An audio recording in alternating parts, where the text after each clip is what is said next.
Fala, minha nação tricolor, sejam bem-vindos a mais um vídeo aqui no canal Meu Bahia. No vídeo de hoje a gente vai começar esse pré-jogo da partida de amanhã entre São Paulo e Bahia, jogo válido pela 30ª rodada do Campeonato Brasileiro. No vídeo de hoje eu quero trazer informações da equipe paulista, como é que o São Paulo vem para esse confronto, além, claro, de trazer a provável escalação do Bahia e também as informações sobre o departamento médico, sobre os relacionados, quem deve jogar e como foi também a preparação do Bahia para essa partida. Já conto muito com o teu like no início do vídeo para você poder ajudar o canal e também o nome do Esporte Clube Bahia. Conto também com a tua participação aqui nos comentários, deixando a tua opinião sobre os assuntos que a gente vai comentar no vídeo de hoje. E não se esqueça de se inscrever aqui no nosso canal se você ainda não for inscrito, para poder ajudar a gente a chegar a 20 mil por aqui. E você, torcedor, não perder nenhum conteúdo. Meu nome é José Victor, para quem ainda não me conhece, eu sou produtor de conteúdo aqui do Meu Bahia e também estudante de jornalismo. E vamos começar esse vídeo pra gente não perder tempo falando sobre o time do São Paulo. Primeiro, né, sobre o adversário, como é que ele vem para esse jogo, e depois a gente fala sobre o Bahia. Falar sobre o São Paulo é fácil, né? Resumir uma palavra: crise. É isso que o São Paulo está vivendo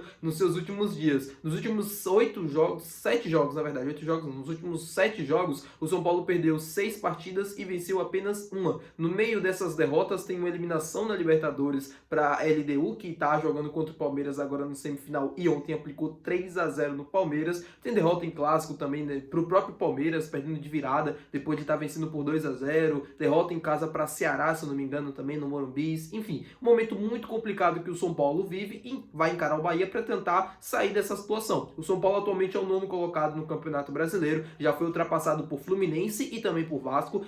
Inclusive o Vasco, assim, eu posso estar muito errado em falar nisso, mas para mim, na minha opinião, o Vasco hoje é um time muito mais competitivo, um time muito mais sólido do que o time do Vasco, ou do que o time do São Paulo. O Vasco consegue ser competitivo, o Vasco consegue jogar em alto nível, o Vasco consegue resultados, né, bons e consegue competir mais do que o time paulista. Claro, o Bahia vai ter dificuldades, não vai ser um jogo fácil. Acho que jogar contra o São Paulo nunca é um jogo fácil. A última vez que o Bahia foi lá e ganhou foi em 2019, no primeiro jogo, né, das oitavas de final da Copa do Brasil daquele ano. O Bahia chegou lá no Morumbi, meteu 1-0 com o gol do Elber, e depois no segundo jogo venceu, se eu não me engano, com o gol de Hernando e com outro jogador. Acho que o jogo não foi 1-0 só não. Mas enfim, Bahia venceu lá e foi a última vez que conseguiu um resultado positivo. Quem sabe amanhã a gente não consegue encerrar um jejum, né, contra o São Paulo, jogando no Morumbi, encerrar esse jejum também no Campeonato Brasileiro dessa temporada. Afinal, o Bahia só conseguiu vencer 3 jogos, é uma baita oportunidade pra gente conseguir 3 pontos lá também. Falando sobre esse momento do São Paulo também, né, só aprofundando e trazendo a notícia aqui pra vocês, o São Paulo perdeu todos os seus centroavantes do elenco por lesão. Calheri, Rian Francisco, que é um jogador da base, o Dimeno, todos os outros jogadores também, o André Silva, né, que é um jogador português que o São Paulo contratou, todos esses estão fora da partida de amanhã por lesão. O São Paulo vai ter que improvisar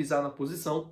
Tem um time bom, né? Tem o Lucas, tem o Oscar e tal, tem outros jogadores que são, assim, competitivos, que conseguem fazer com que o time do São Paulo tenha muita qualidade, mas jogando mesmo, né, taticamente falando, não é um time que apresenta bons desempenhos. O Hernan Crespo conseguiu despencar, né, assim, o rendimento da equipe dos últimos jogos. Então, vamos falar agora sobre o Bahia, como é que o Tricolor de Aço vem para esse confronto. O Bahia que não vai contar com o Eric Puga, ainda, né, não pode contar com o nosso Puguinha, não pode contar ainda com o meia Everton Ribeiro, que ainda está se recuperando, que ainda, né, voltou, na verdade, a treinar agora e ainda não está disponível para ser relacionado. David Duarte, né, que sofreu uma fratura ali na costela no último jogo, contra o Grêmio, não contra o Inter, né? Contra o Grêmio ele nem atuou, contra o Inter também vai ficar de fora dessa partida, e não conta com o volante Caio Alexandre, que já está em fase final de transição. Graças a Deus, o Caio Alexandre está muito próximo de voltar também. A gente teve uma notícia muito positiva no dia de ontem, né? Ele fazendo ali atividades no campo e tal, já iniciando esse processo de volta. Que bom que o Caio Alexandre pode ficar disponível em breve, porque a gente precisa muito dele, né? E até foi falado na coletiva pelo Rogério que a junção do Caio Alexandre com o Nico daria um volante perfeito. E eu concordo aqui com, assim, falei aqui com vocês e tudo, porque o Nico tem uma capacidade de desarme, de combate, que é algo, assim, incrível, né? É um jogador fantástico nesse quesito, nessa valência. Enquanto o Caio Alexandre é um jogador também muito habilidoso, um jogador muito técnico, que consegue, para um primeiro volante, se superar e estar acima dos demais, né, da posição. E a junção dos dois daria um volante perfeito. Pena que a gente não pode contar com o Caio Alexandre. Eu acho que uma dupla entre Caio Alexandre e Acevedo, para quando esses dois estiverem disponíveis, poderia ser uma boa. O problema é que não tem espaço no time. Ou vai tirar o Jean Lucas ou o Everton Ribeiro, não tem como tirar um desses dois jogadores. Para o jogo de amanhã, o Bahia deve ter no gol o goleiro Ronaldo, na lateral direita o Gilberto, na zaga zaga deve contar com o Gabriel Xavier, que está substituindo o David Duarte, e na zaga pelo lado esquerdo, Ramos Mingo, e a lateral esquerda, que é a principal dúvida. Luciano Juba atuou por 60 minutos na partida contra o Internacional, e o próprio técnico Rogério Ceni disse na coletiva que existe uma possibilidade do Luciano Juba ficar de fora, né, devido a ele ter atuado em 60 minutos. Ele tem uma possibilidade de ficar de fora da partida contra o São Paulo, não fora, assim, não ser relacionado, né, mas não iniciar como titular. E aí sim ele daria uma oportunidade para o Iago Borducci, que a gente vai ver uma hora antes o que o Rogério pretende fazer. No meio de campo, o Acevedo, né, como primeiro volante, Jean Lucas pelo lado esquerdo, e aí pelo lado direito o Michel Araújo deve ser o escolhido, ou não, né, porque o Michel Araújo, porque o Rodrigo Nestor está emprestado e tal, mas se eu não estou enganado, essa cláusula do contrato do Rodrigo Nestor não impede dele jogar. Eu vou até dar uma conferida nisso, né, eu confesso para vocês que eu acabei não olhando, mas pelo que eu vi, ele pode ser relacionado. Mas enfim, seguimos, Michel Araújo deve ser escolhido pelo Bahia para começar jogando pelo lado direito e não o Rodrigo Nestor. Mais à frente o Ademir deve começar jogando. Aí pelo lado esquerdo existe a dúvida entre Sanabria ou Thiago, depende muito daquilo que o Rogério pretende fazer na escalação inicial. Se o Iago Borducci, né, começar jogando, aí provavelmente a gente pode ver o Thiago começando como titular. Se o Sanabria for o escolhido, aí eu acredito mais que ele vai fazer a junção com o Juba também, como ele fez na partida contra o Inter. É importante vocês entenderem por que a escolha do ponta influencia na escalação da lateral esquerda. Não que o Thiago não possa jogar com o Juba, mas o Rogério pretende fazer,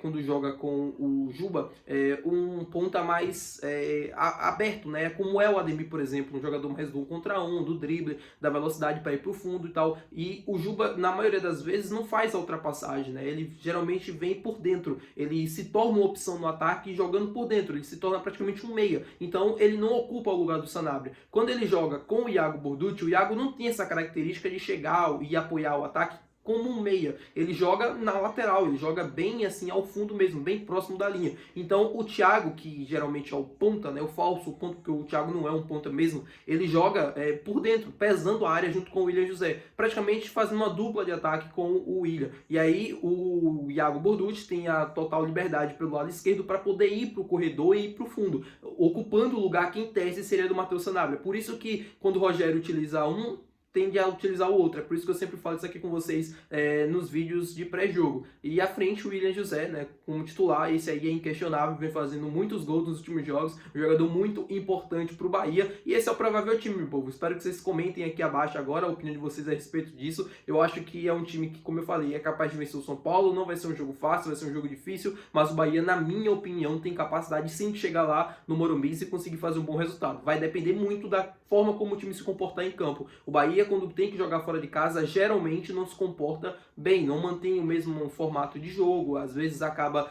se acovardando, não consegue jogar da mesma maneira, não consegue ter a mesma intensidade, e isso vem sendo um problema nos últimos jogos quando a gente fez fora de Salvador. Então depende muito do tipo de postura que o time adotar dentro do campo. Se o Bahia colocar uma postura que seja 60% a 65% parecido com o que joga dentro de casa, aí a gente tem tudo para conseguir um bom resultado lá. Mesmo jogando diante de um São Paulo no Morumbi, a gente tem tudo para conseguir um bom resultado, porque o time paulista não vem bem, vem com muitos problemas, é um time que não consegue ser tão competitivo. Eu tô confiante pro jogo de amanhã, principalmente pelo momento que o São Paulo vive.